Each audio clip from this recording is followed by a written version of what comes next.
Well, as Trey said in our pre-show meeting, it's slog through Saturday. We've got champions who just need to win this weekend, and we're ready to break it all down right here on the Three Technique. One man. Goodbye. Hello, Heisman. 20, 25, 30, 35, 40, 45, 50, 45. There goes Davis. Oh, my God. Davis is going to run it all the way back. Auburn's going to win the football game. They give it back now to the 30. They're down to the 20.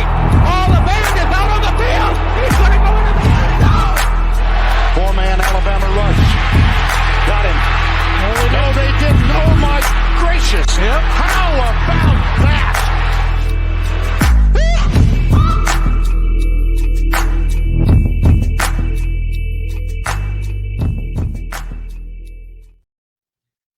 Well, hello, everybody, and welcome into the Three Technique, a college football podcast at the intersection of the X's and O's and the Jimmies and the Joes.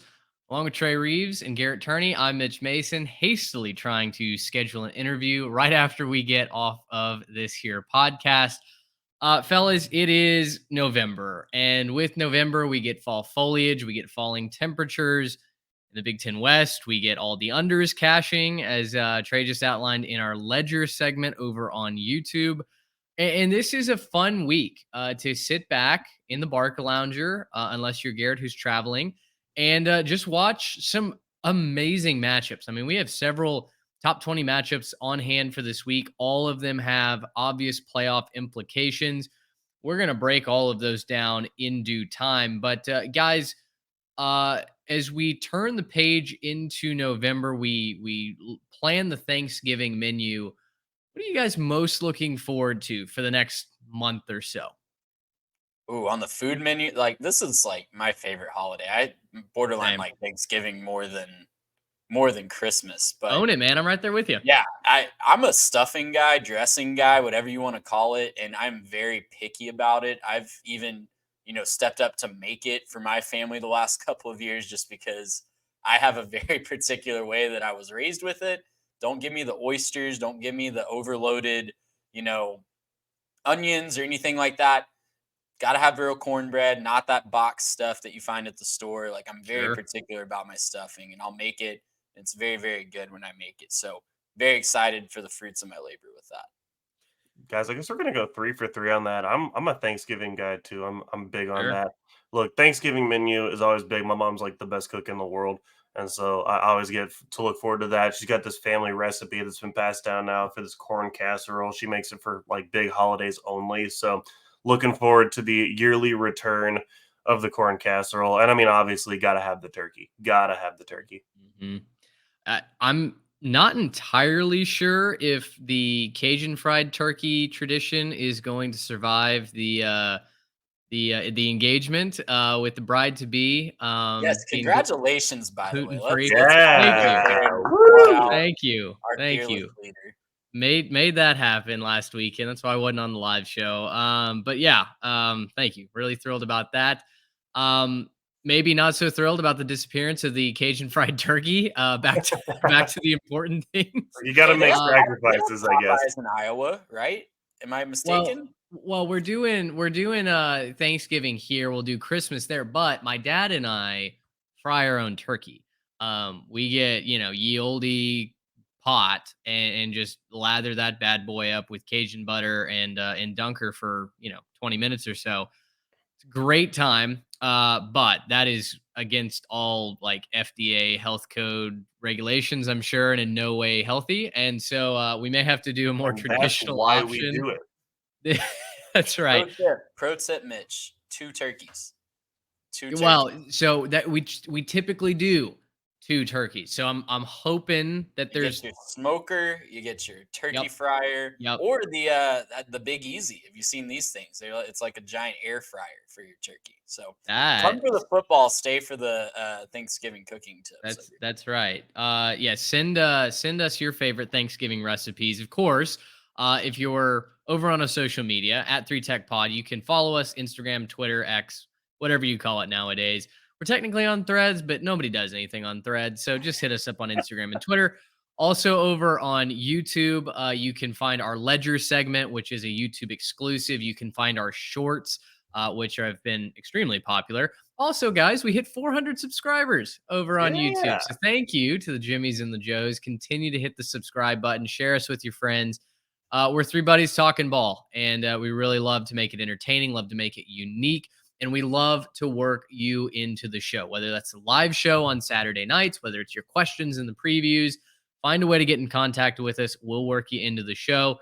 This feels about right to pay the bills as well. Thanks to our friends over at the Transfer Portal CFB. Trey, thank you for writing the article. I think maybe the last 2 weeks Yeah. you've been putting pen to paper, doing an excellent job. We write a weekly column over there to recap your headlines, and then Garrett hit the button. Our friends over at homefieldapparel.com, they're dropping bomber jackets right now, just in time for the chilly weather. It's about to get cold down here in the South as well. So head on over at homefieldapparel.com. 3Tech Pod gets you 15% off your entire order. Gentlemen, with that, last week we debuted a new show segment, Pre-Snap Notion, to kick things off. Trey, you lowered the boom of reality with Jimbo Fisher and Texas A&M and a reason why the Aggies And are it played out perfectly on Saturday just so because dang passive, man. And it did. It absolutely did. I turned that game off before I went to go get engaged, so I wouldn't have no negative vibes, no disappointment heading into the happiest moment of my life to this point. I will say, when I got back and saw that they had lost, I wasn't surprised. But, gentlemen, this week I was in the lab a little bit and cooked up this notion for your review. I want to play out a scenario for you. And my thesis statement is that Texas, contrary to what many may think, is going to get left out of the college football playoff by the committee if the following sequence happens. Oregon beats Washington in the championship game. Michigan goes undefeated. We'll talk about that in just a moment. Georgia gets to the SEC championship game undefeated. They can lose to whoever comes out of the West. They just have to make it to Atlanta 12-0, and Florida State runs the table. Now, you may wonder, okay, that sounds reasonable, but the second part of my thesis isn't because Texas didn't have something on the field, didn't prove something. It's because their losses to Oklahoma that suddenly looks a whole lot more unimpressive after a 2-game losing streak and, surprise, surprise, a tough game against West Virginia on tap. Texas getting left out of the college football playoff because of their loss would maybe be the most infuriating thing to happen to Texas since Colt McCoy got hurt in the national championship game. Hot, cold, reasonable, unreasonable. I invite your thoughts. Well, Garrett and I kind of discussed this a little bit.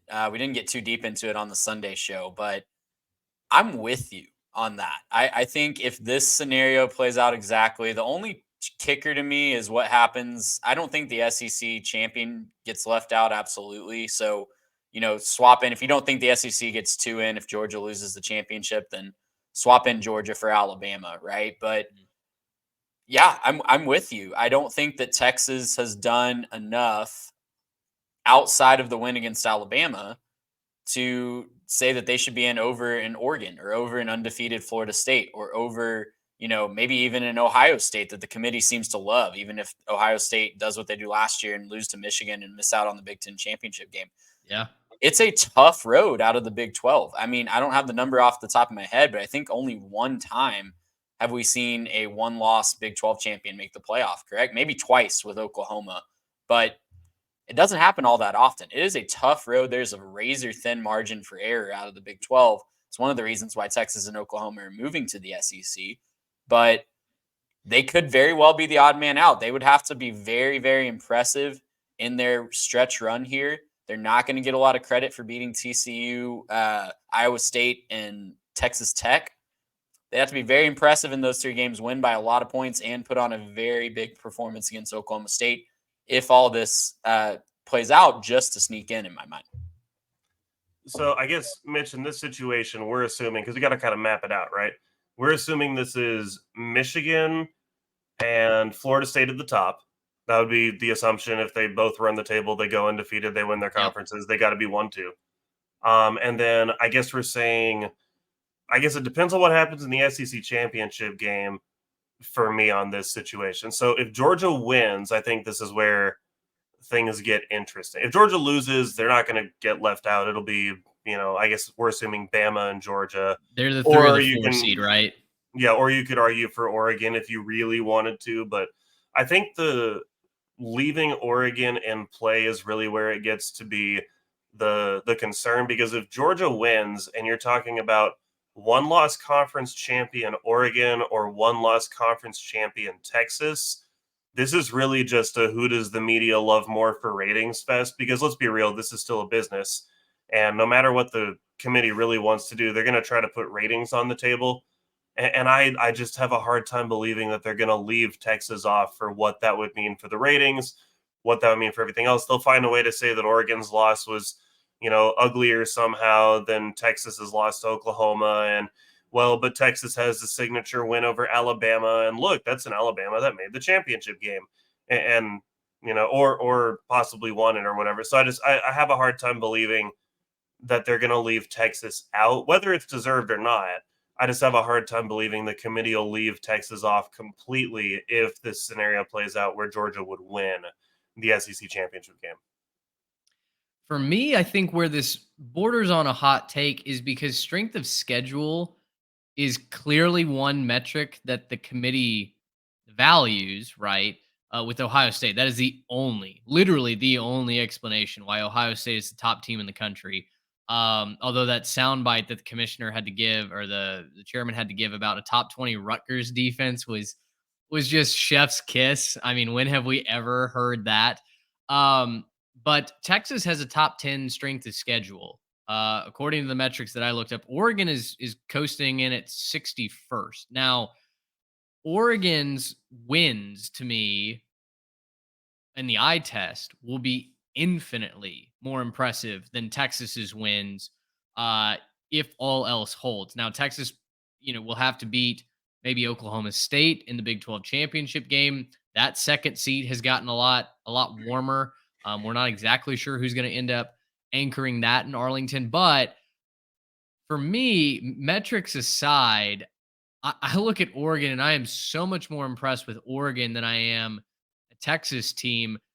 To me, this is not even close given the scenario I've outlined. Plus, Ohio State with one loss, Trey, as you mentioned, they've gotten in before without having to go to the Big Ten championship game. They'd be lurking around that 4, 5, 6 seeding with one loss to Michigan. I don't even know if the committee bumps Ohio State out of the top 4 with the loss to Michigan, as long as they don't get blown out. Yeah, and there's just too many teams for Texas to jump at this point, right? Like, I think what we haven't mentioned yet is they would have to jump Oregon.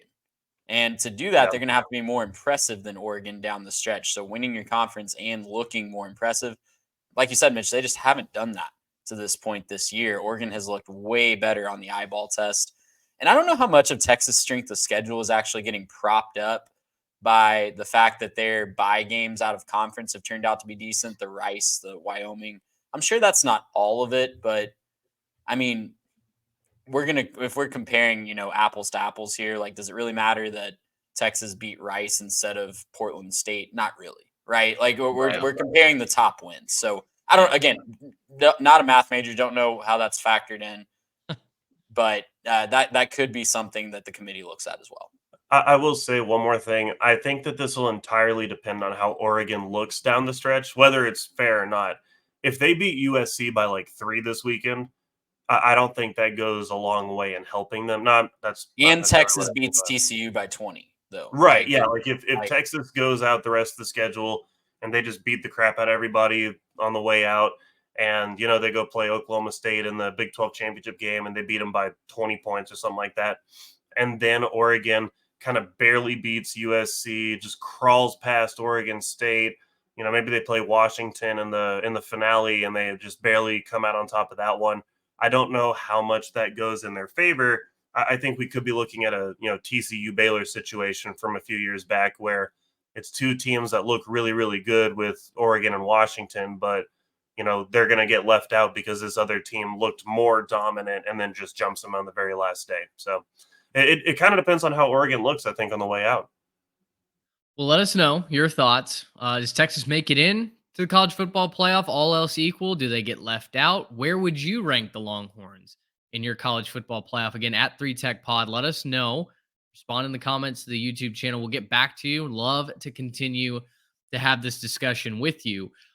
Let's go to our big three, gentlemen. And we have got maybe the most loaded slate so as far as ranked matchups, playoff implications in our big three.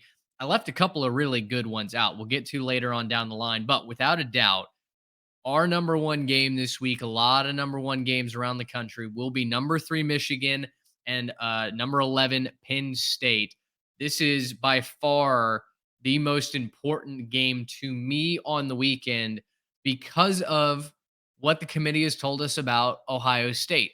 Guys, all three of us unanimously agree that Michigan should be the better team, should be favored. We've talked about Michigan being the best team in the country over Georgia. Never once have we had a discussion over Michigan State, or I'm sorry, not over Michigan State, over Michigan They're also not the being best team in the country. being the best Yeah, I'm team willing to go out over on a Ohio limb on State. that one.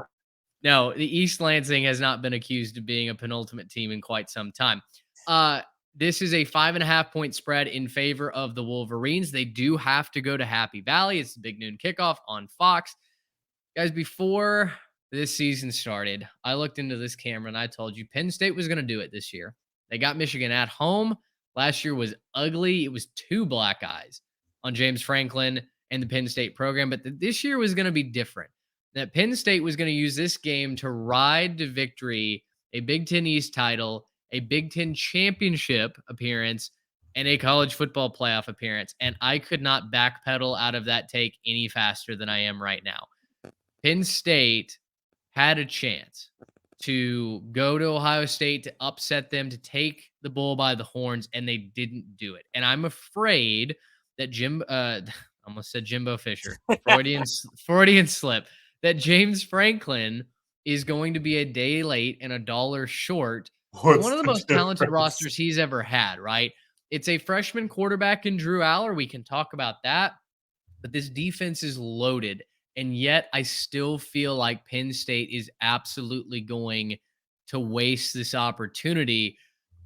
I think Michigan is the clear-cut favorite here. I'd love to dive into the X's and O's with you guys. And Garrett, let's start with you. You're the Michigan homer here, the Michigan backer. Without a doubt, all eyes will be on this running game and what Penn State's rushing defense didn't do last year. Yeah, I mean, last year, Penn State's running defense basically gave up everything that Michigan wanted. Michigan was able to run for, 418? They did whatever they wanted to on the ground. It's ridiculous. And so no team should be able to run that way if you're going to claim that you're a top team. If you're going to give that up, that's on you. This year, they're maybe not quite as prolific at stopping the run. Michigan's maybe slightly better, but they're also more balanced on offense. They're just a little bit more balanced. They can throw the ball now. Should make the safeties back up, should keep them off balance. I don't know that they run for as much in this game, just out of necessity. Roman Wilson's been a revelation for these guys. Really, really excited to see kind of what he can do as this season comes to a close with some of these big games on the slate. But look, this is a really, really good Michigan team. It's a really good Michigan offense. And when you compare it to the flip side, they don't have to be perfect because I don't think this Penn State offense is very good at all. I don't think this Penn State offense can do very much to keep up with Michigan. So let's say that they get held down a little bit in the first and second quarters just because of how good the defense is for Penn State. That's probably fine because Michigan's style of football, as it's been for the last couple of years, is just to lean on you and to lean on you a little bit more and to wear you down and to kick that field goal on the first drive and then to, barely get that touchdown on the second drive and then to play some field position, take advantage of a turnover, and then eventually just wear you down as a team. And I think that's the model for Michigan this time around too. I think this is just wear down Penn State. It's going to be harder because Penn State's a better team than most of the teams they've played so far, but I think that's still on the table this time with a much more balanced attack on the offensive side of the football. Trey, on the flip side, if Penn State is going to have a chance to disrupt J.J. McCarthy, this Michigan offense, quietly, J.J. McCarthy's having a fantastic season, 2,100 yards passing, 18 touchdowns, just 3 picks. But you got to feel like Penn State needs a boost. They need a shot in the arm. They need something to take this defense over the edge. There's a chance that they get one of their X factors back this week. Yeah, they need Chop Robinson back in the worst way because he's who makes this defense go. Obviously, injured against Ohio State and hasn't played since, and you've seen it on the field, right? We saw it against, not directly where he would be, but just the defense doesn't look as cohesive as it did prior to his injury. We saw it against Indiana. We've seen it, multiple times since that Ohio State game. So getting Chop Robinson back would be huge. And guys, listen, the X factor to me in this game is, can James Franklin finally win a big one, right? Like we've been Yeah. waiting so long for him to actually show it. I looked up, he's 4-15 in his career at Penn State against Ohio State and Michigan. Yikes. 4-15. And it feels like it's worse than that, doesn't it? Like two of his wins against, I think he beat Michigan in the COVID year when Michigan was awful and not even really trying. And we're counting that for him. So it's an uphill battle for Penn State against Michigan and Ohio State. And I don't think they're that far off talent wise. You see the NFL draft results. Obviously, Ohio State and Michigan get a ton of NFL draft picks, but Penn State's not that far behind and not that far behind in the recruiting rankings as well. So it comes down to coaching. It comes down to, like I pointed out about Jimbo Fisher, I think James Franklin, ironically, with, that Freudian slip earlier, has a little bit of Jimbo Fisher in him in these big games because his teams seem to play more tight.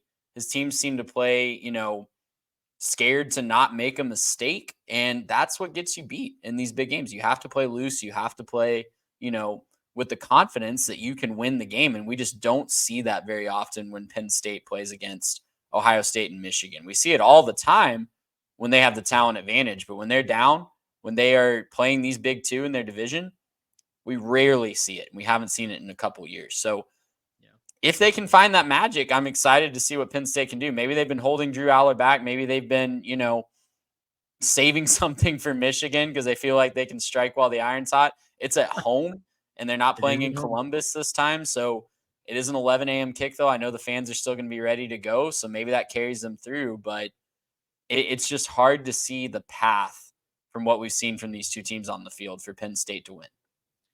Agree. Penn State's going to have to force turnovers, right? They're going to have to get McCarthy off his spot early. Which he hasn't done this year. No one's been able to do that. No, he's been so consistent.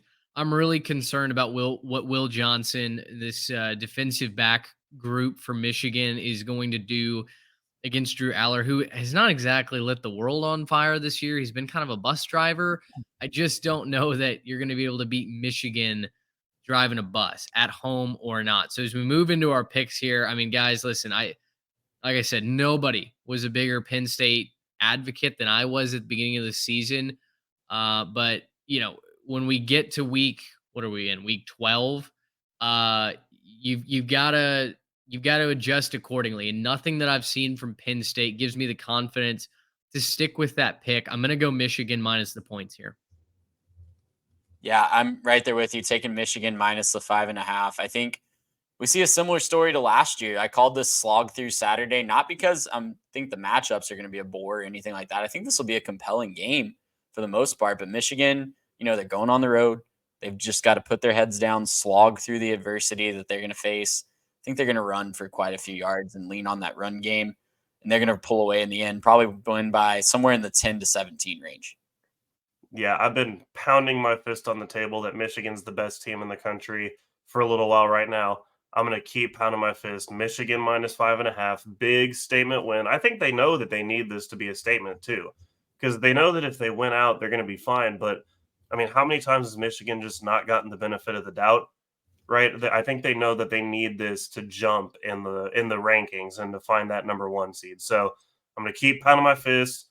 I'm going to keep saying the Michigan needs this. Watch for a big game, both in the run and the pass. I put that guy Roman Wilson on there. Watch him too. He's had some really big games. So watch this, and Michigan minus 5.5. Big spot for the Wolverines.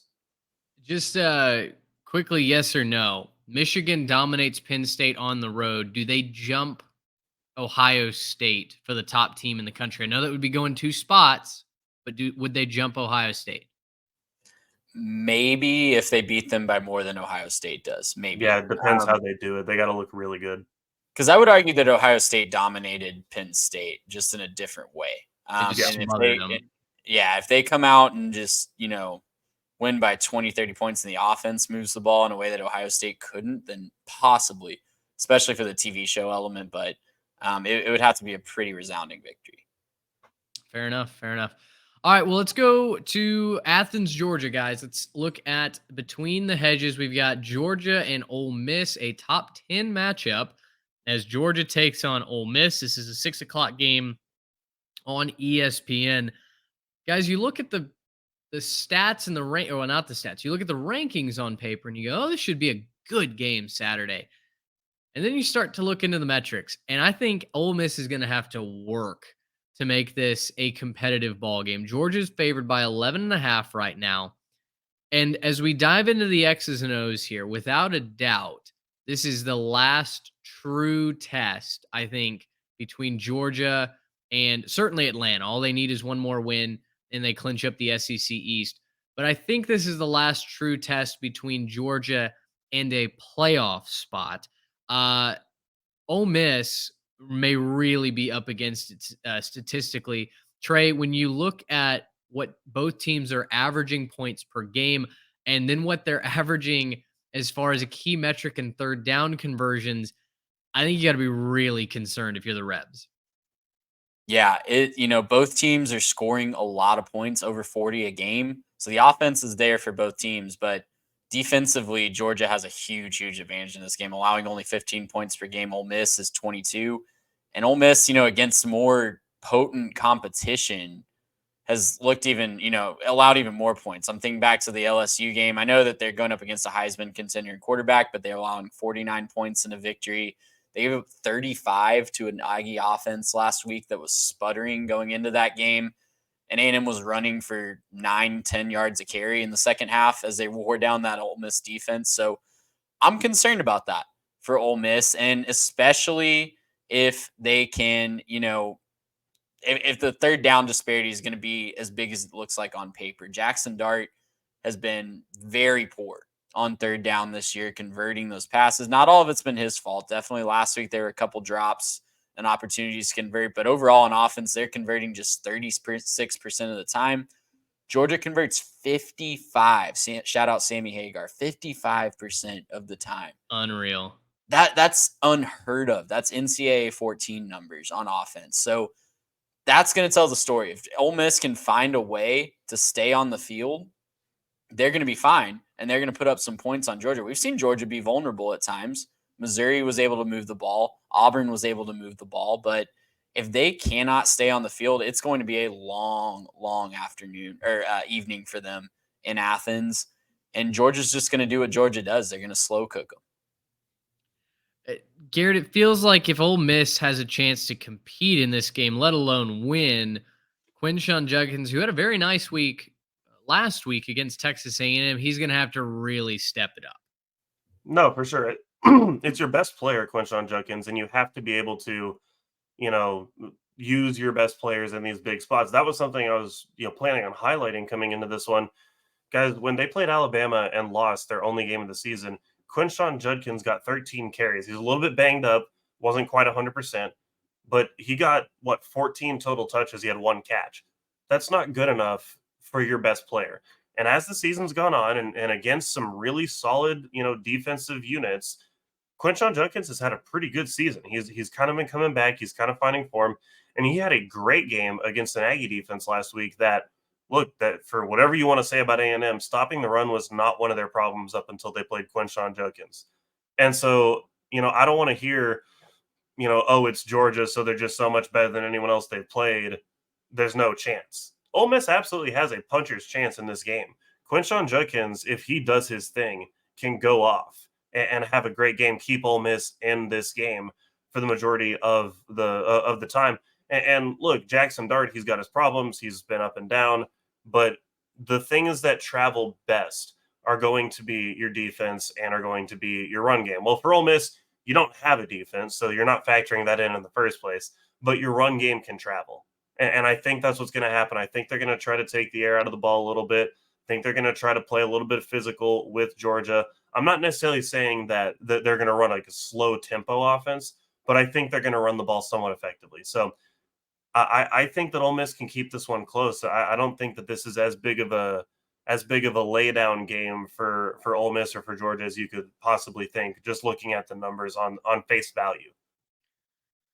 Ole Miss still technically has a chance at the SEC West. They need help, and they certainly have to win this game.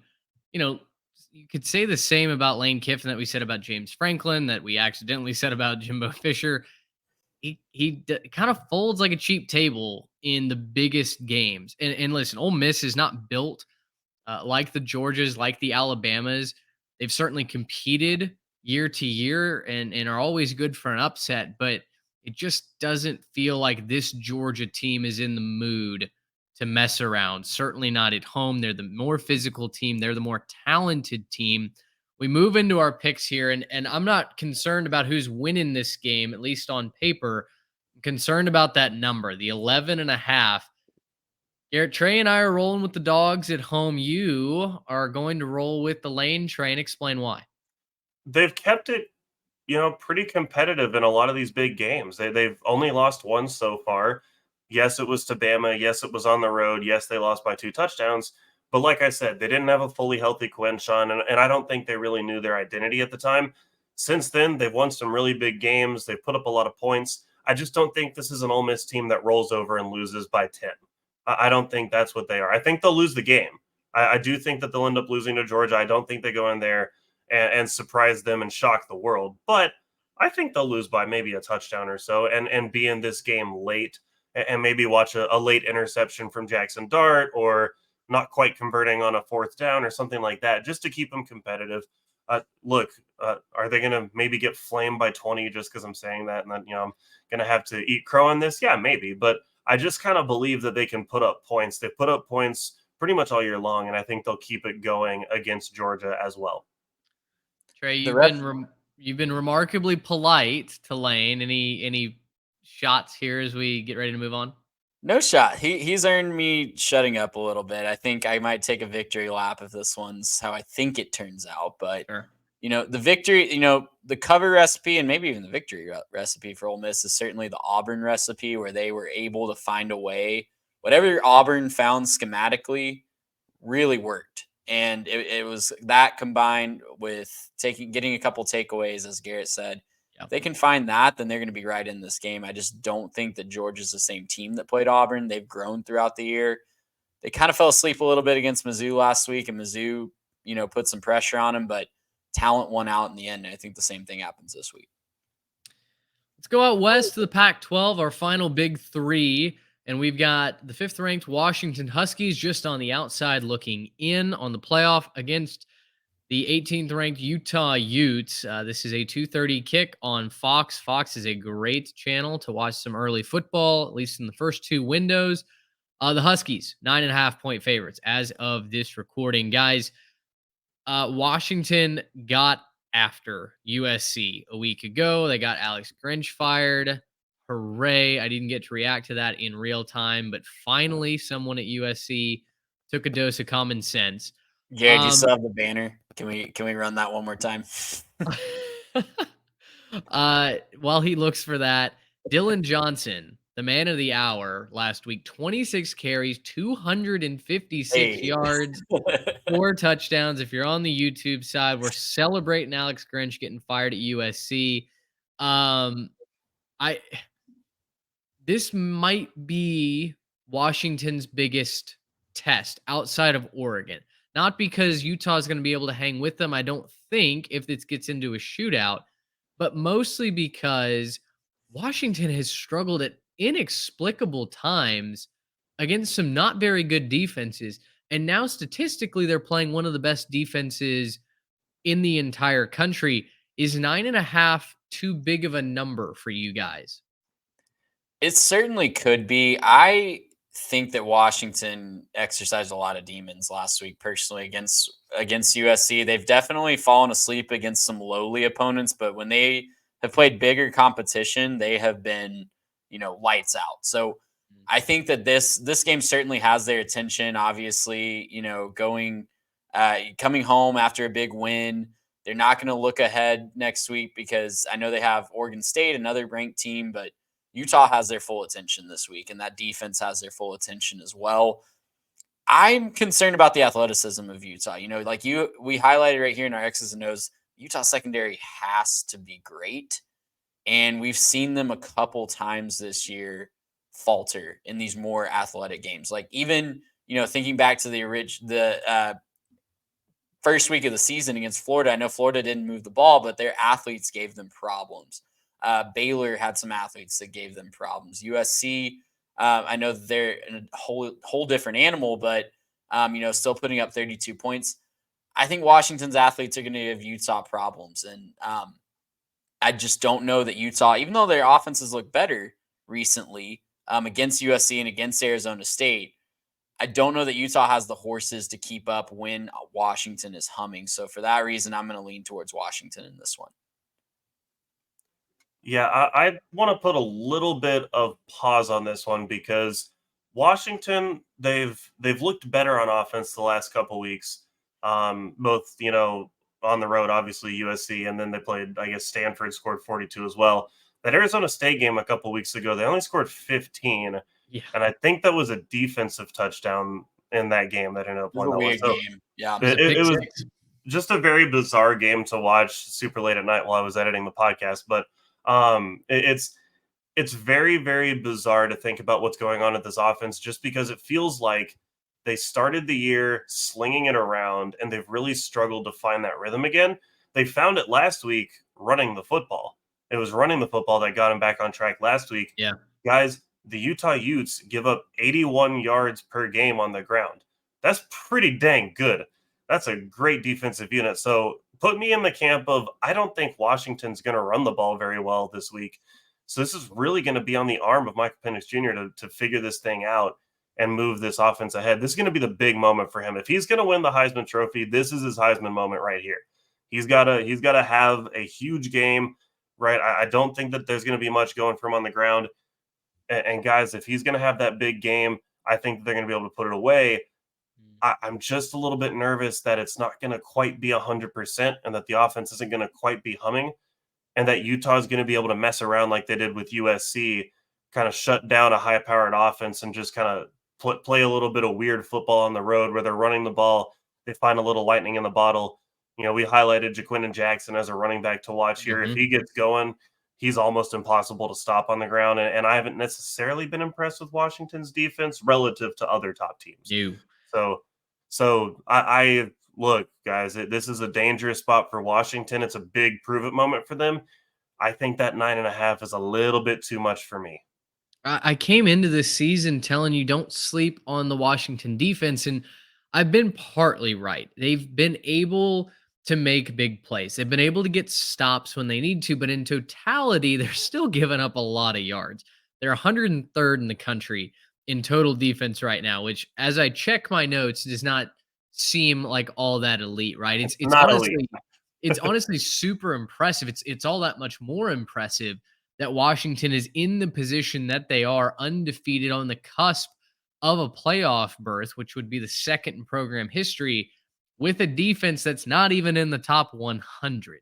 Think about that. And so for that, as we kind of move into these final three picks here, I'm going to go with Utah plus the 9.5. Listen, does Utah's offense scare me? No. But for all the reasons that Garrett said, I don't know that Dylan Johnson can explode the way that he did last week against a porous USC defense. I do think Michael Penix is going to have to step up. I think he's going to have to make those plays, and I think he will. I just think Utah's going to be able to get enough to where it makes me curious if they can hold on to this number. I've got a feeling that Utah keeps it closer than 9.5, so I'm going to ride with the Utes. Washington wins, but just a few too many points for me. It's a big number for sure, and I think Utah is a different animal in the month of November. I think we can all agree that they are a November-December team. But I just keep going back to, I don't know who covers Rome. I don't know who covers these receivers. We just have seen a few times this year big athletic receivers, fast receivers give Utah problems this year. So I think Washington, I think this is a great game, first of all. I think it's going to be a close back and forth game. But Washington pulls away late, somewhere in the 34-21 range, 34-17 range for me. Yeah, I think Utah keeps this really close. I'm going to put Washington on upset alert here. I think there's a real chance Utah wins this game. I almost picked them outright. Now, I know that I love my Utes. I'm certainly going to be cheering for them because, I mean, it's my Utes, right? I can't turn my back on them now. But look, if you go on the road and you run the ball, you take the crowd out of it a little bit early, and you find a way to hang around and you get the offense out of rhythm. I think that's the model for Washington to lose this game. And I just think that Utah's right there. I think that this is the best team that they've played that runs that model of offense, right? They're not going to make some of the mistakes Oregon made when they beat them. They're not going to be, pushing for it on fourth down and really trying to go back and forth in a shootout. They're going to try to keep Michael Penix Jr. off the field. And they're going to try to keep him on the sidelines. And I think it's going to more or less work. How this one ends up, I still think Washington is talented enough to win this game, and they should win this game. But put them on upset alert, and let's, maybe Utah doesn't make the championship game this year, but they're just here to ruin all those championship game aspirations for everybody else in the conference. Well, on that note, just real quick, and you guys can answer this just yes or no if you want, because I know we need to move on. If Utah wins this game, is the Pac-12 out of the playoff? Whew. I'm going to say Oregon. no.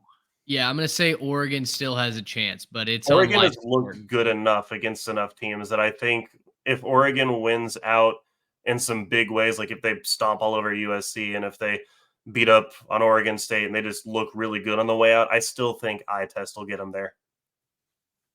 But it's close. Okay. It is close, yeah. It's definitely Just close. Food for thought. Food for thought. Yeah. Answer that food for thought. Twitter, Instagram, YouTube. Let us know if Washington does lose this. Is the Pac-12 out of the playoff? Definitely let us know what your take is there. Guys, let's move into our best of the rest storylines for a loaded week in college football. First of all, we stay out west. We've been talking about Oregon. Let's cover them now. They host USC. Guys, Oregon doesn't care who your defensive coordinator is or who it isn't. Even in the wake of Alex Grinch being fired, I think the Ducks are going to roll against USC. Trey, you talked about it in the Ledger. You're expecting all the points this weekend. I'm expecting Dan Lanning and company to show no mercy, Cobra Kai style, sweep the leg. They're going to try to put up as many points as possible, make a statement. And, I think I wouldn't be surprised if Oregon puts up 56 points in this game. That's what I said on the Ledger. I took the over at 73.5 because I don't think Oregon shows mercy. I think they win this game going away. I think USC is ready to say 1-2-3 Cancun by the end of the second quarter. Yeah, I think, Trey, you're pretty much on the right track here. I like the over pick there, but I don't think it has much to do with USC. I think this is a really, really good Oregon defense, and I think they're going to be able to more or less limit what Caleb Williams is able to do. There's just something that a couple of these games in a row will do to you and to your psyche, right? There's something that if you lose a couple and if you just kind of get beat down in a couple of games straight or you don't quite win by a big number for a couple of games straight, it kind of messes with your psyche. Not a good place to be, I believe, on the road in this case. Not a great place to be on the road and trying to win one of these games and figuring out, how do we get back on track? How do I get that momentum back? How do I get everything back in the right spot against a really good defense like Oregon? I think Oregon's going to score plenty of points, and I don't think USC has a great week. It will be interesting to see, though. Is it better for you to have Alex Grinch as your defensive coordinator or somebody else, anybody else on 1 week of practice? The latter, 100%. The latter? Okay. Maybe, I guess. I don't know. I would feel better with one of y'all calling defensive plays than I would Alex Grinch. Engage 8 every time. Take that however you will. Trey, let me turn the question around to you. Call your shot. Listen, Oregon with an impressive showing against USC, a win in this scenario over Oregon State to finish out their season in the Platypus Cup. And then obviously they'd have to go on to win the Pac-12 championship game, but call your shot. Does Oregon make the playoff in 2023? No, because my Washington Huskies are going to make it, man. My Washington Huskies. I'm rolling with my preseason pick. I'm just going to toot my own horn a little bit. There's a good chance I go Sure. 4 for 4 on the playoff, and I'm just going to roll with that. So it's mathematically impossible. But Oregon has a great chance. But okay, so they have a great chance. Get me to the playoff. Are you just dead set on Oregon and Washington right now? Yeah, I mean, I do think the winner of that Pac-12 championship has a great chance. I'm concerned if that's not the matchup. Obviously, if Washington's in there, that means they're undefeated Yeah. and, they haven't slipped up again. But I I don't know. Like I'm concerned about the perception of the Pac-12 even in one of their best years. We've just seen that Hmm. be bit in the we've seen that bite them before time and time again when the Pac-12 just gets left at the altar at the end. So with that wild card, I think that's why I'm a little concerned both about Oregon and Washington. If Washington slips up, I think they're on thin ice too. It's a fair take. We've watched it happen before. The Pac-12 and the Big 12, man, they just find ways to not be in the college football playoff, which And is certainly unfortunate. it hurts them that there's a legit ACC team this year too. Like that's just one more team Not named competing for Clemson, that. Yeah, right? not named Yeah. Clemson, right? Yeah, there's no Clemson fatigue to talk about, and Florida State has an inside track to going undefeated. Yes, they do. Yeah, avoiding Louisville before the ACC championship game, an absolute godsend for FSU. All right, all three boys on the Oregon Ducks to win this week. USC can pack it up. We'll see you in 2024. Let's go to the Bluegrass State, where we wonder, is there a sleepy morning on hand in Lexington? Trey certainly doesn't think so. Alabama is 10.5 point favorites. They rolled by LSU. Can they roll by the Cats on the road? Trey, we know your take. Garrett, I'm interested in what you have to say. Kentucky has been kind of a mystery bag this year, but if they've looked good at home. Are the Tide in for a trap game this weekend? If you'd asked me this question a couple of weeks ago, I'd have said, for sure, this is a problem because Alabama still doesn't have that good of a quarterback. They don't know what their identity is on offense. They don't know what's going on. Unfortunately, for the rest of the country, Alabama kind of figured out what it wants to do on offense, and that is a problem for the rest of college football, pretty much for the rest of the year, because I think you have to put everybody else on Alabama watch now. When Nick Saban knows what he wants to do, and when Nick Saban has a game plan that he can work within, he's dangerous. And if the game plan now is just quarterback runs and just dominating the run game and hitting some play action and some deep shots, and if Jalen Milrow has figured out how to do that effectively, it we could be looking at the Crimson Tide raising another trophy at the end of the season. And so I don't think this is a sleepy morning for anybody except maybe Kentucky. And I think Bama's going to win this one huge. I nearly said, let me take the Cats. A good, not a great defense at home. Plus, when they're clicking, a great running game. That's typically a recipe for success. But you're right. Jalen Milrow has figured it out. Heck, we got to give Tommy Reese a little bit of credit too. I have not wanted to give him any credit. I still don't think he's that great of an offensive coordinator, but whatever they've figured out is working right now for the Tide. And this Alabama team has that momentum. They have the belief, and they've got Nick Saban coaching that ball team. I'm going to roll with the Tide as well in this one. Alabama makes another statement en route to an SEC West crown and a date with the Bulldogs in Atlanta.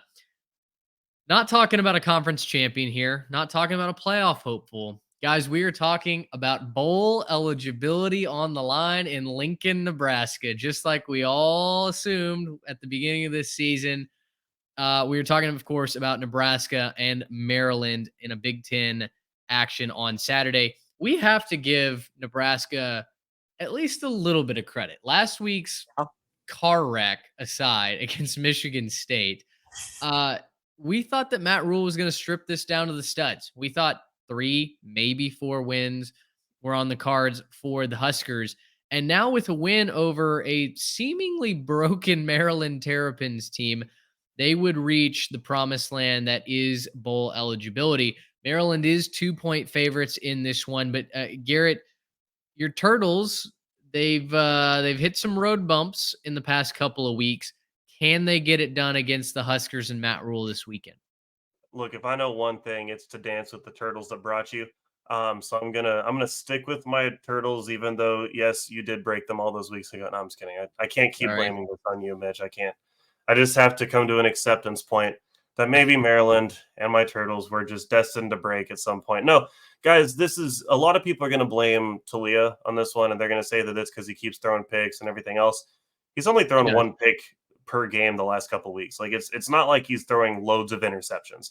At least it's not the narrative. The narrative should be the fact that Maryland hasn't ran for 100 yards in 4 straight weeks. That's somewhat excusable if you're playing Penn State.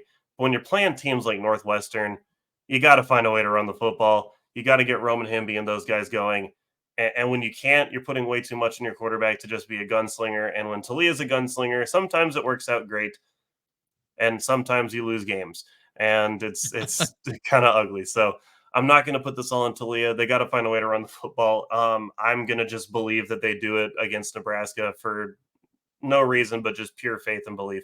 And I'm going to say that Maryland wins this game, kind of gets back on track, finishes out the season somewhat strong, if not disappointing for me. Yeah, it's just been such a sad fall for Maryland after starting so hot, but we've just seen that a lot. And this is a something has to give game. Nebraska has not beaten a team from the East in quite some time. Maryland has not beaten a team from the West this season in a couple of tries. So something has to give game. Give me the home team. I think Nebraska gets bowl eligible this week. I'm riding with the Huskers as well. I want to believe, man. I want to give those Haters. poor people from Lincoln something to be happy about because it sure hasn't been football over the last couple of years. Yeah, I just think Maryland, Maryland to me, as long as Jeff Sims isn't fumbling the football away, Maryland has more ways to lose this than Nebraska does, and I want to roll with the home team. I think there's it's gonna be a special atmosphere Saturday. So close to bowl eligibility. They haven't been to a bowl game in what since like 2014 or something like that. It's been a long time. It's been a long time. Someone might need to check my math on that, but it has been a good second since Nebraska went to the postseason. Side note, maybe a storyline for a different day. I saw this tweeted. What if Scott Frost became the offensive coordinator for Iowa?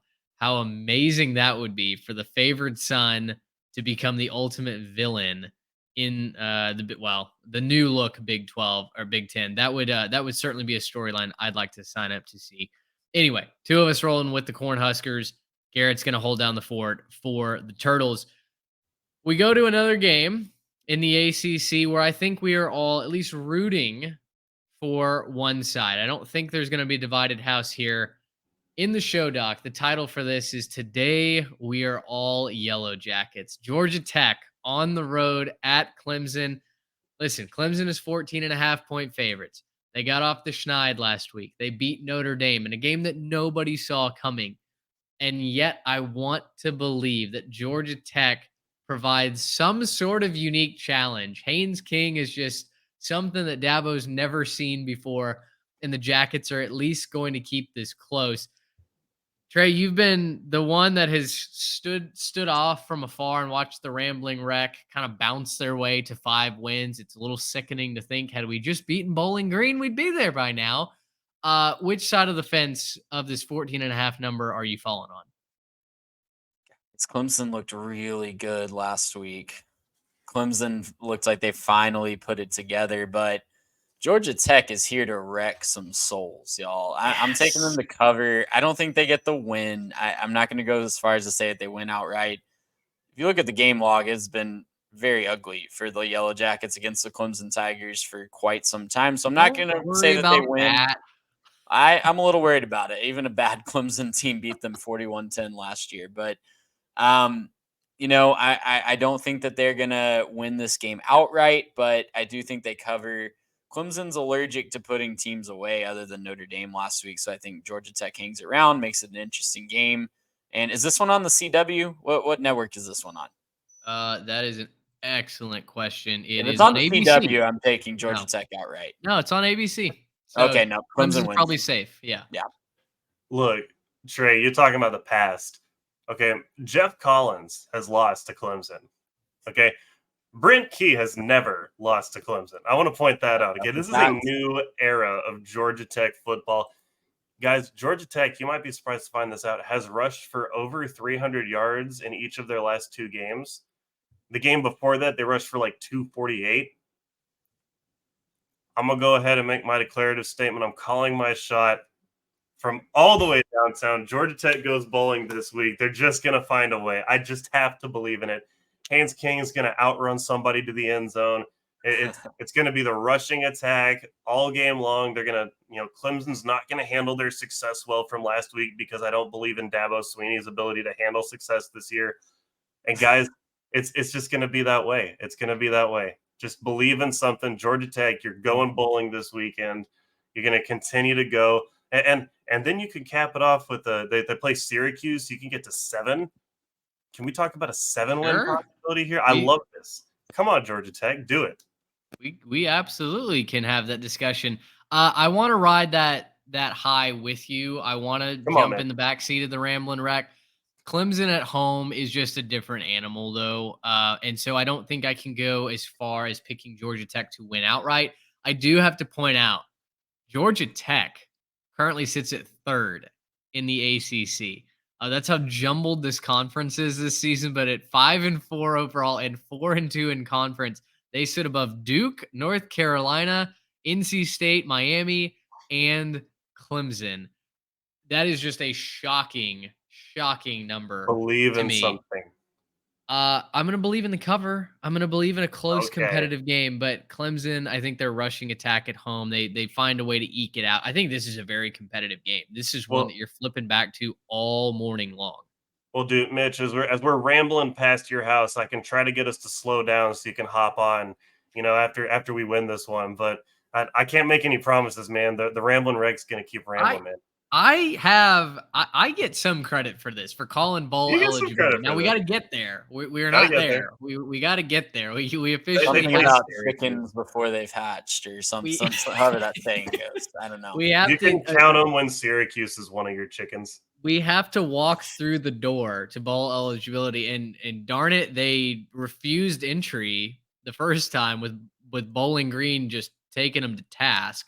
But I do think they get there. I think 6-6 is the most likely outcome. Close game in Death Valley. One more thing about this series, if I might add really quickly, just a friendly reminder that college football is a 150-year-old sport, not just the last decade. Georgia Tech leads this series 50-35, and that's including a current. You're dang right. That's including a current 8-game win streak for Clemson. So at one time, this was 50-27 at one time. I mean, Georgia Tech used to have a very competitive team. Clemson's not been good for that long. That's right. In the grand scheme of things. Just a friendly reminder that the things are cyclical, and that is a great reminder. Time to cycle back. I'd sign up for that. Let's go to the Pac-12. One team has all the stock up. One team has all the stock down. I'm talking about Arizona at Colorado. Arizona has beaten Oregon State. They ruined UCLA's Pac-12 championship hopes as well.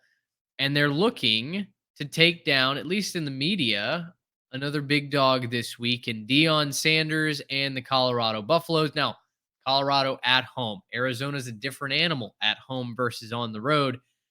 And yet I still find myself being willing to bet Jedfish no matter what the point spread is. How say you guys? I'm looking up my research right now on the fly, so I'm going to do some live radio here. But it feels like Colorado's been better at home as well. Correct me if I'm wrong. They've definitely played games closer. I'm thinking to the USC game specifically. Yeah. I think Colorado covers this game. I'm going to come out and, just make that stand right now. They are 5-3-1 against the spread this year. At home, I'm trying to do, again, some math really quickly. They have been even better. So I'm going to say that they cover this spread at home. They find a way, and I don't think they win outright. I think Arizona has been fantastic this year and continues their push to have more wins than USC. That's my favorite storyline to follow right now. It's a fantastic storyline. Guys, I don't know if you know this. Arizona has the better scoring offense between the two teams. And so Sure. that's kind of a fun one to throw out there is, yeah, Arizona's got the better offense in this game, technically speaking. And it's not even close on the defensive side. If you look at the scoring numbers right now on the defensive side, Arizona, shout out to you guys, 28th in scoring defense. And if you look at Colorado, it is not 28th. It's 120th. It is much further down the list in scoring Okay. defense. This is all Arizona. Give me Arizona minus whatever they want right now. Love the attack right now for Arizona. Love how they're doing it through the air. Tetero McMillan, Jacob Callingham. I keep saying their names. A couple of studs out there out wide. And it doesn't matter who's throwing on the ball. They're going to get it done. This Arizona team in their last 5, they lost to a top 5 Washington team by 7. They lost to USC 43-41 in triple overtime. They then rebounded and beat 3 straight ranked opponents in Washington State, Oregon State, UCLA, systematically knocking each and every one of them out of contention for the Pac-12 title. They held Washington State to 6 points. They held UCLA to 10 points and beat Oregon State in an absolute classic, holding the Beavers to 24 points. We've seen if Colorado can't win a game in a shootout, or at least somewhat of a shootout, they're not winning the football game. I take Arizona State and shove that result. 27-24 isn't impressing anybody.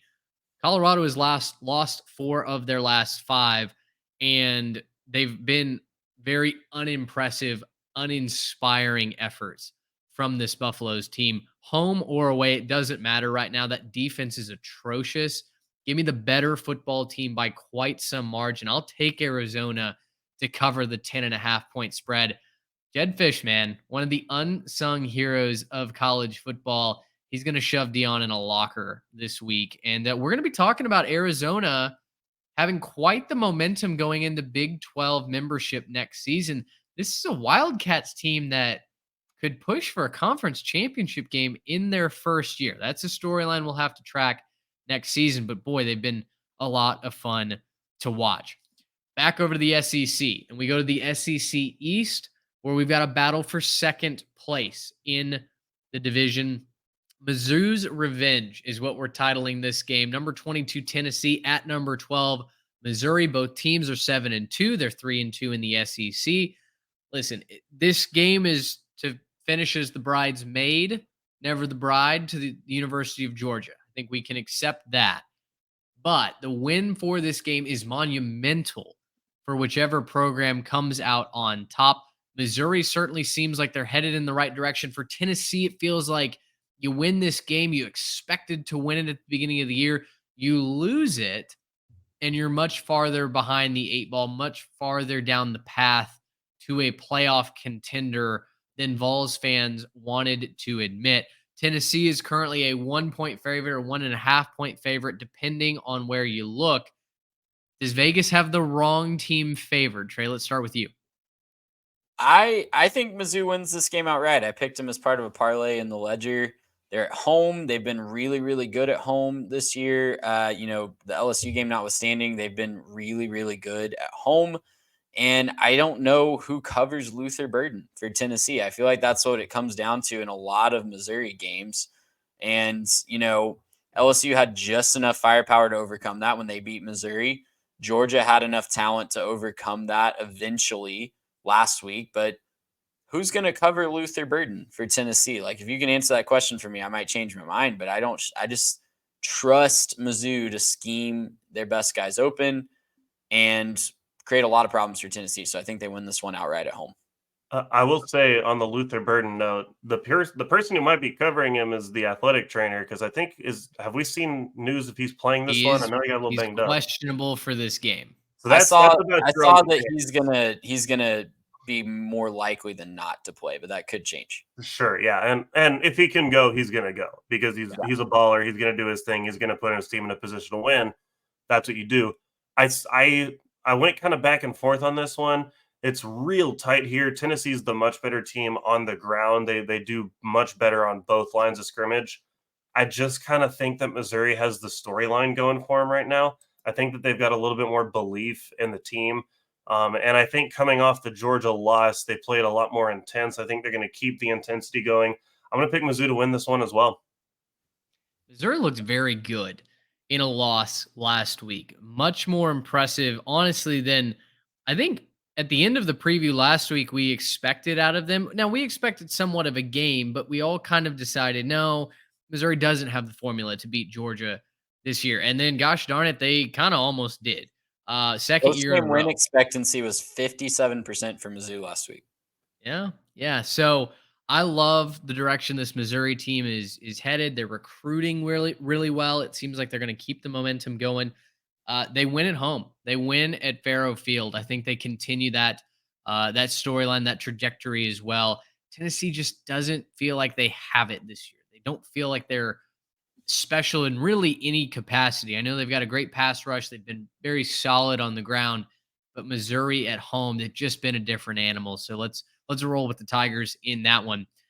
Big 12 championship implications on the line when Oklahoma State tees it up against Central Florida. UCF got their first conference win in program history last week against a hapless Cincinnati team, and they almost lost that game. Oklahoma State, on the other hand, claims forever bragging rights over Oklahoma by winning the last scheduled Bedlam.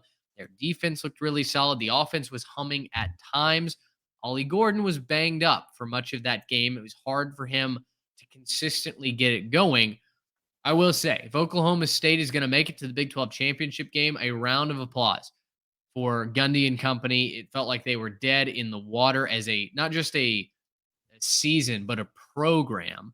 And they have rallied from the depths to now be 3 wins away from going back to Arlington and taking on the Texas Longhorns, we assume. They've got to get through 3 newcomers to the Big 12. Is the bounce house a trap game for Oklahoma State? Garrett, let's start with you. No chance. There's no chance. I think that this is too much, high riding for Oklahoma State right now. They're loving the way they're feeling. Like I said last week, the way that they left that game with some of the showboating on the field that they played should have been a cowboy. They played we're never getting back together. They're feeling too good in Stillwater. And that team is absolutely riding high. They carried Ollie Gordon off the field. And We it's funny you needed say to. that he was a little bit banged up. He put out his highest rushing total still of the number of carries. He carried the ball 33 times in that game. Only got 138, and it's stupid to say only got 138 because that's an awesome number for anybody ever in a D1 football game. But look, I think I saw a graphic where he's outpacing where Derrick Henry was in his Heisman season to this point Wow. in the season in terms of like rushing yards. I don't think he quite has the touchdowns, but he's outpacing his rushing numbers right now. So shout out Ollie Gordon. Let the Heisman campaign continue. Tease up Oklahoma State. Give me Oklahoma State minus whatever number you want to. Minus 2.5, easy enough. Yeah, it just seems like UCF has run out of gas as well. Their best win this year is a 4-5 Boise State team. I UCF is plucky. They can definitely make some noise at home. When you talk about a letdown spot, what is Oklahoma? There's the letdown element, but there's no look ahead element, right? No. Like you see, they have everything in front of them. I trust Mike Gundy to keep his team focused in a situation like this. He's proven time and time again that he can do that. And what are they going to look forward to? 4 weeks from now, the Big 12 championship game? Like they just don't have like a huge opponent on deck after UCF. So I think they're fine. I'm going to take Oklahoma State by probably 10 to 14 points in this one.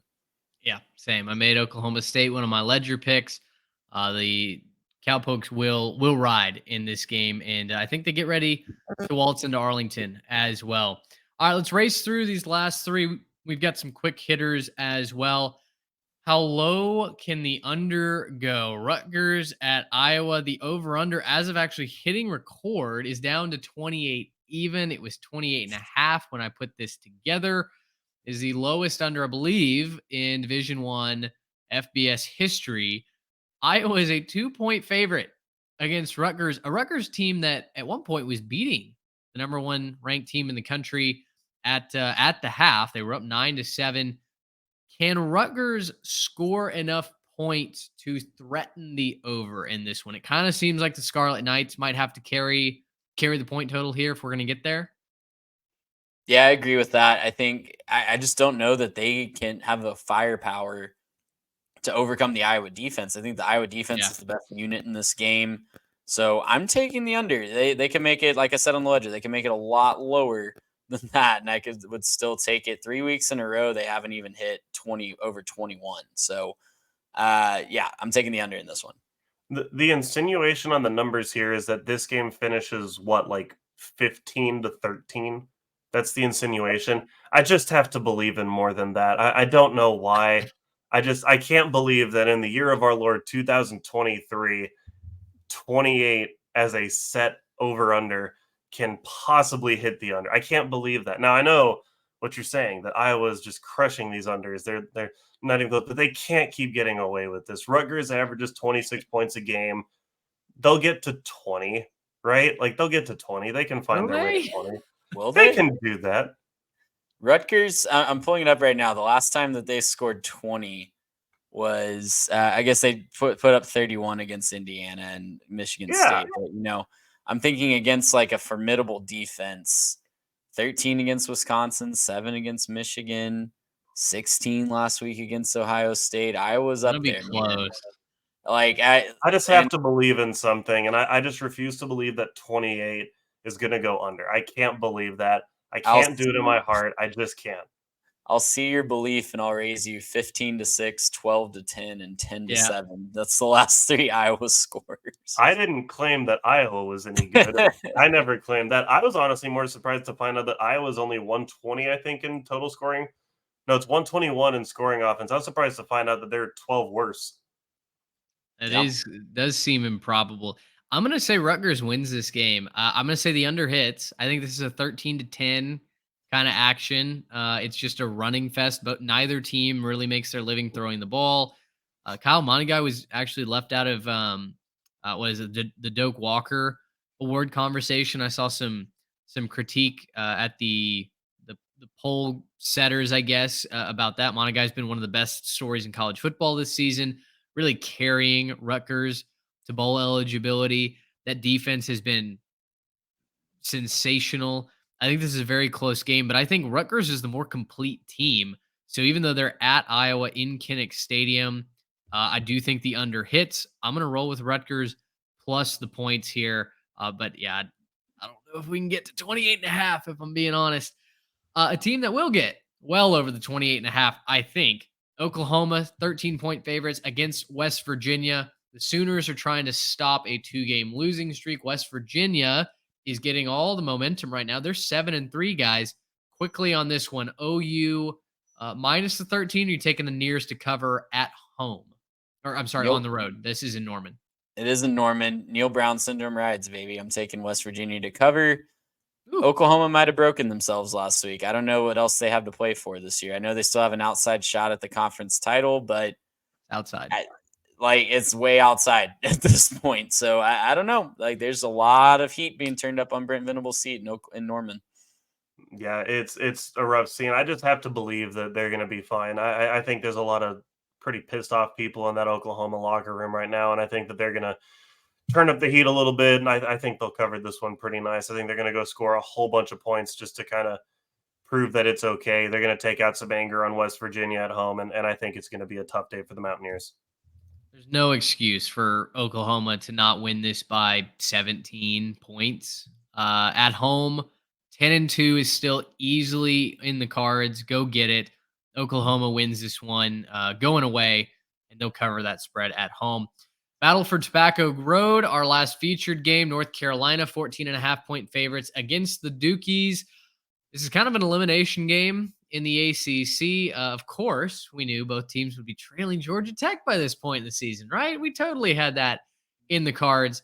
North Carolina certainly had the more explosive offense. Duke has had the better defense. North Carolina at home. Who do you like? I like North Carolina in this one. I think Duke. Do we know if Riley Leonard's playing the game? Have we heard anything? I do not know. I'm going to assume no at this point, just because the injuries seem to be mounting up. But Garrett, you look like you just found something. I'm just saying he's played the last couple. It seems like he's not good though. Like I don't think he's playing hobbled. healthy regardless. His last 2 games, obviously after leaving the Notre Dame game, he left that one early, finished with 134 and 88 on the ground. Against Florida State, 69 through the air, He got 13 hurt on in the that one too. yeah, he got I think he re-injured in that one. And then Louisville 121 in the air and 13 on the ground again. That's just not But he his didn't. resume. But he didn't play against Wake Forest last week, right?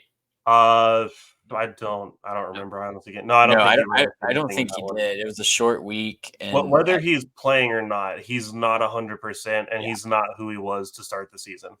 yeah. So I'm going to take North Carolina. Long story short. I'm in the same place. It's North Carolina right now, and it's a sad story for Duke because I think they put so much of Really their team is. on Riley Leonard, and look, they just ran that guy directly into the ground. He's going to be a great pro. I still think he has a great career ahead of him. But I think it's tough for Riley Leonard right now with Duke. So give me North Carolina minus 14.5.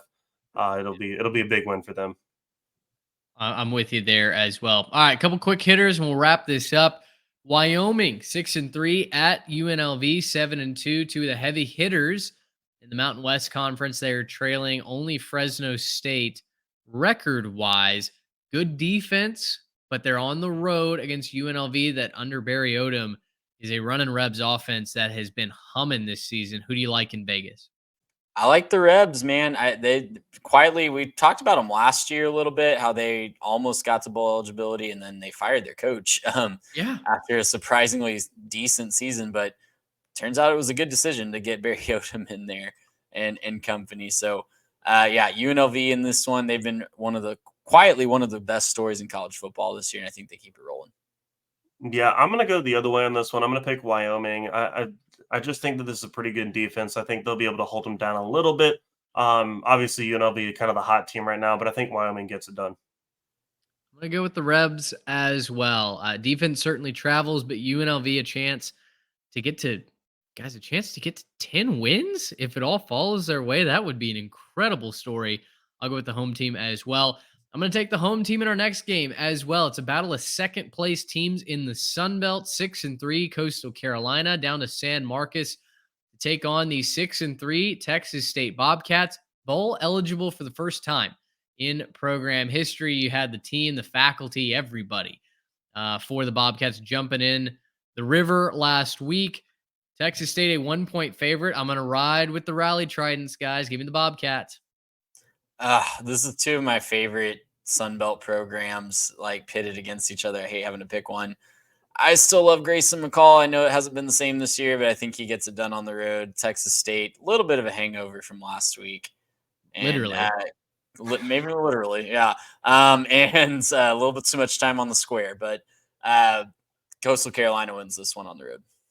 I'm going to agree with Mitch on this one, taking Texas State.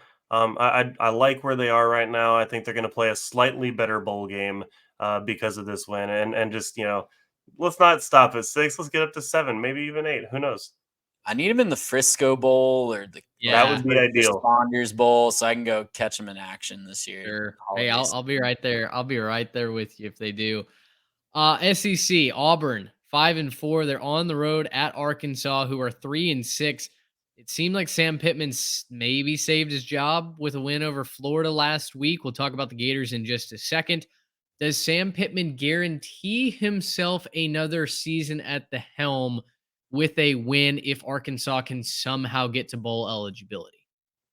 Oh, if they get to bowl eligibility, absolutely. That would be a great close because it would include a win over a really good Mizzou team that we just talked about. But I think that dream dies this week. Auburn's looked really good the last few weeks. I think that they keep it rolling against Arkansas.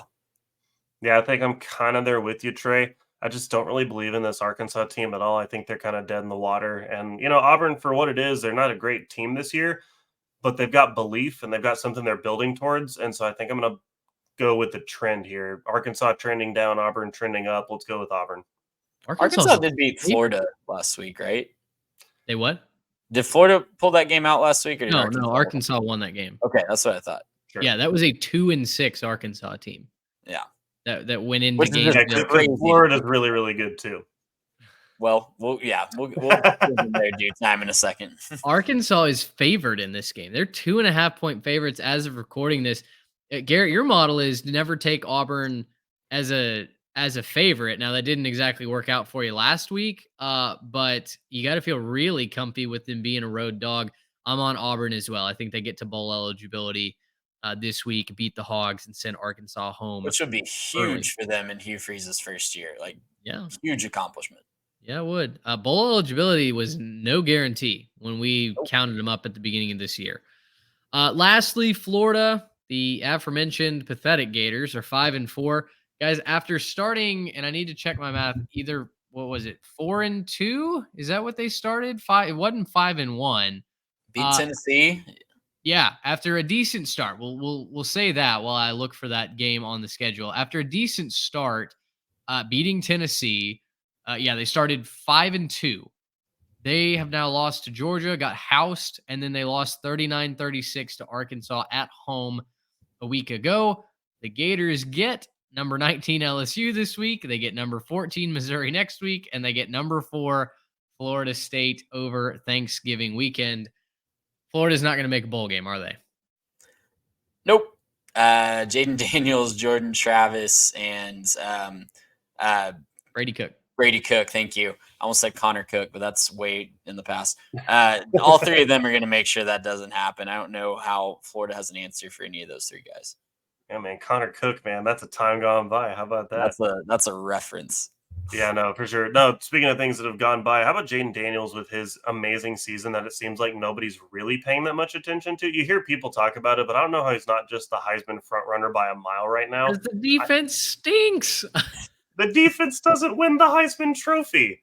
So, look, if you're just looking for most remarkable player right now, how about the guy who's almost got 3,000 yards passing through 9 games? Yeah, This is elite stuff we're seeing from Jaden Daniels. I think he keeps it going. We'll keep it rocking here. LSU's going to score just infinity points on Florida. Garrett, you're right in a world where the Heisman Trophy is actually given to the best player in college football, but we know this is a beauty contest. I We know. know it goes to the We're best going to give it player to on the 12 Jalen team. Milroe after he wins the SEC, right? I don't know, I mean- man. One loss might be one too many for these voters. You know what I'm saying? Well, you might be right. I think if we figured out anything over the course of this year, it's none of the voters actually watch any football. I can't wait for all these boomers to leave. All these boomers on the Heisman committee, all these boomers in the college football playoff committee. Get out of here, right? Let's go to the people who are watching football that are like, the Gen X, the millennials, the people that are still relevant. Just get these boomers out of here, man. Can't Take wait. that, Condoleezza Rice. Yeah, that's right, Condi. I can't wait till the chairman of the playoff committee asks ESPN to hold up for 1 second so he can make a TikTok. Boy, that's gonna be the day. Ugh. All right. Well, with that, guys, let's get out of here. Long show. It is a slog through it Saturday, as Trey put it. A lot of championship caliber teams. They have to keep their noses to the grindstone this week against tricky opponents on the road, at home.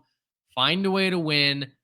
Get into the top 4 in the playoff rankings as that starts to narrow down. And guys, after this, just 2 more weeks in the regular season. I mean, that seems impossible, and yet we are truly in the stretch run. And yet here we are. It's wrapping up right before our eyes. Hate it. Absolutely hate it. And then again, this is kind of what we work all year for. So anyway, with all that being said, let us know your hot take of the week. Who do you have on upset alert? Which is your lock of the week? Let us know at 3TechPod, Instagram, Twitter. You can email the show, 3techpod@gmail.com. You can leave your comments in the YouTube channel as well. Join at least Trey and I Saturday night for the live show. Garrett's got plans to be elsewhere, but we'll be right here rocking with you in the post game, breaking down Saturday's full slate. And for Trey Reeves and Garrett Turney, I'm Mitch Mason. Thanks so much for hanging out. Until Saturday night, so long, everybody. Gracious him. How about that?